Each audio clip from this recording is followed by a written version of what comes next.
피고인 김건희는 이 사건 브로치를 수수하기에 앞서 이미 이 본관으로부터 시가 5,560만 원 상당의 이 사건 목걸이를 교부받은 상태였고, 다시 한 달도 지나지 않아 동일인으로부터 2,610만 원 상당의 브로치를 추가로 제공받았습니다. 이 사건 목걸이와 브로치는 그 외관과 형태에 비추어 일반인으로서도 상당한 경제적 가치가 있는 기금속임을 쉽게 인식할 수 있는 물품인 바, 피고인은 이 본관의 일련의 금품 제공이 단순한 사교적 의뢰의 범위를 벗어나 일정한 대가 관계를 전제로 한 것임을 충분히 인식하였던 것으로 보입니다. 이 본관은 박성근에 대한 인사청탁 당시 분위기에 대해서도 피고인이 필요하면 그렇게 하겠다는 분위기였던 것 같다, 받아들이는 그런 분위기였다는 취지로 진술하였습니다.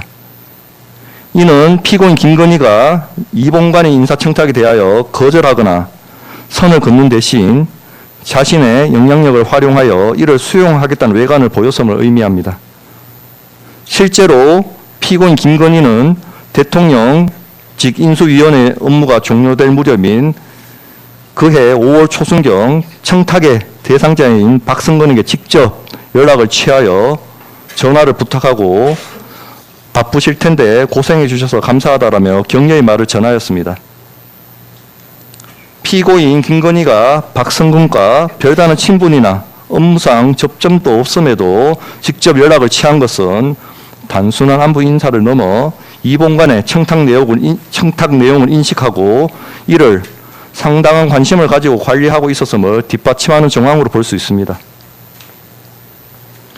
이 본관의 명시적 청탁이 있은 지 불과 4일 뒤인 2022년 4월 12일 박성근은 고위공직자 예비후보자 검증을 위한 동의서를 제출하였고, 피고인의 격려 통화가 있은 직후인 그해 5월 중하순경 차관급인 국무총리 비서실장으로 내정되어 같은 해 6월 3일 공식 임명되기에 이르렀습니다.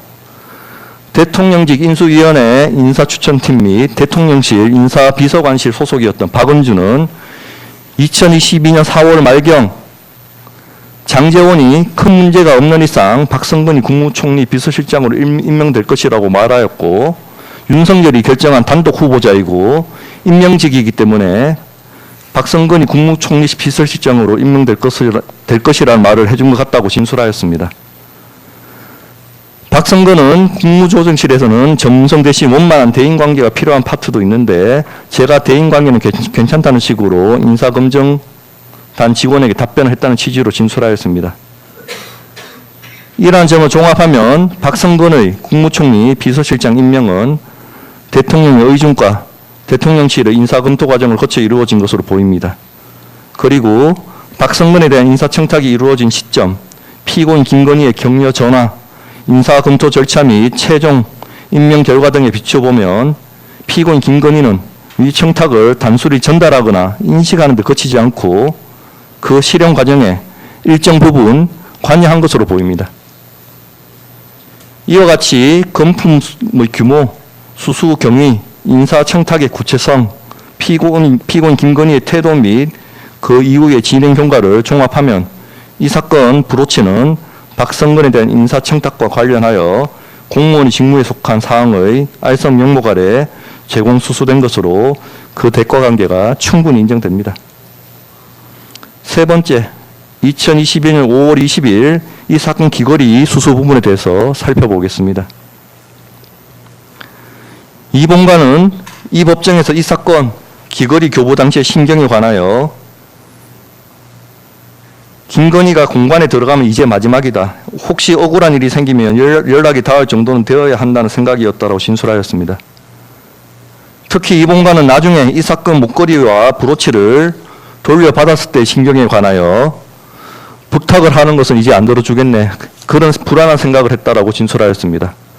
이러한 진술에 비추어보면 이 본관은 향후 서희 건설과 관련하여 공무원의 직무에 속한 사항에 관한 도움이 필요한 상황이 발생할 경우를 대비하여 피고인 김건희와의 관계를 유지, 강화할 목적으로 이 사건 기금속을 제공한 것으로 보입니다.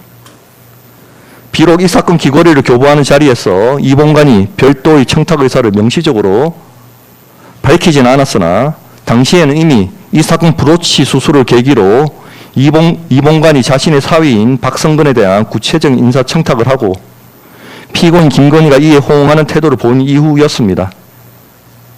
따라서 이 사건 귀걸이 수수 당시에는 이미 양자 사이에 공무원 직무에 속한 사안과 관련된 구체적인 청탁 관계가 형성이 되어 있었습니다. 이러한 상황에서 이미 이 사건 목걸이와 브로치가 제공된 데 이어 동일한 공여자인 이봉관으로부터 시가 2,210만 원 상당의 고가 귀걸이까지 추가로 제공받았다면 피고인 김건희로서는 위 귀걸이 역시 앞서 제공된 목걸이, 브로치와 동일한 청탁관계 및 대가관계의 연장선상에서 제공된 것임을 충분히 인식하였다고 봄이 타당합니다. 이미 형성된 청탁관계와 그에 수반된 대가관계에 대한 인식이 불과 수주 사이에 특별한 사정 없이 소멸하거나 단순한 사교적 관계로 전환되었다고 보기 어려운 이상 이를 단지 취임 축하를 위한 순수한 선물로 받아들였다는 피고인 김건희의 주장은 전후 객관적 사정과 경험치에 비춰 받아들일 수 없습니다. 국가 최고 권력자의 배우자가 가진 영향력을 이용하여 공무원의 직무를 알선하려는 이른바 권력형 알선수재 범죄에 있어서 현안이 구체적으로 발생한 이후에 수재자를 직접 찾아가 명시적인 청탁과 함께 건품을 교부하는 행태는 사회통념 및 경험칙상 이례적입니다. 오히려 향후 발생할지 모르는 사법적, 행정적 리스크에 대비하여 권력의 지근거리에 있는 인물에게 미리 고액의 금품을 투입함으로써 장래 직무 관련 민원을 언제든 전달하고 영향력을 행사할 수 있는 가교를 선제적으로 마련해 두는 행태를 취하는 것이 전형적인 로비의 방식입니다.